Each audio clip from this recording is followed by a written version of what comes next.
Good evening and how are you. हम कर रहे थे अकाउंटिंग रेशियोज वाला chapter number 3 class 12th accountancy. Okay, हमने कर लिया था लिक्विडिटी रेशियोज, जिसमें हमने पढ़े थे current ratio and liquid ratios और वर्किंग कैपिटल के बारे में। उसके बाद हमने किए थे लॉन्ग टर्म सॉल्वेंसी रेशियोज, जिसमें हमने पढ़ा था debt equity ratio and total assets to debt ratio.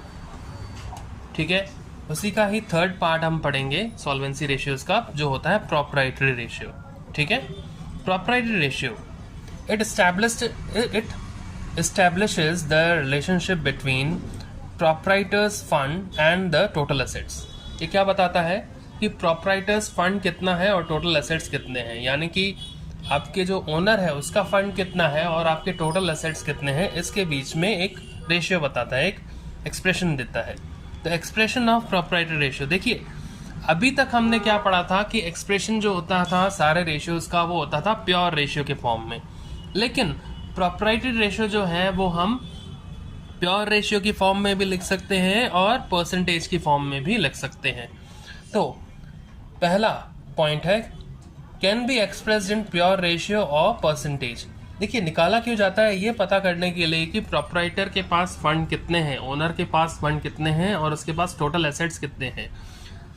Proprietors के फंड से भी हम पेमेंट कर सकते हैं, और अगर इंसॉल्वेंसी होती है फर्म की तो हम टोटल एसेट्स से भी पेमेंट कर सकते हैं। तो ये देखना पड़ता है कि प्रोप्राइटर के पास कितने फंड है उसके टोटल एसेट्स के रिस्पेक्ट में। ओके, तो एक्सप्रेशन कैसे होता है प्रोप्राइटरी रेशियो का, दो तरीके से होता है, एक होता है प्योर रेशियो और एक होता है परसेंटेज में। प्योर रेशियो जैसे अभी तक आप पढ़ते गए हो, जैसे कि 2:1, 1:1।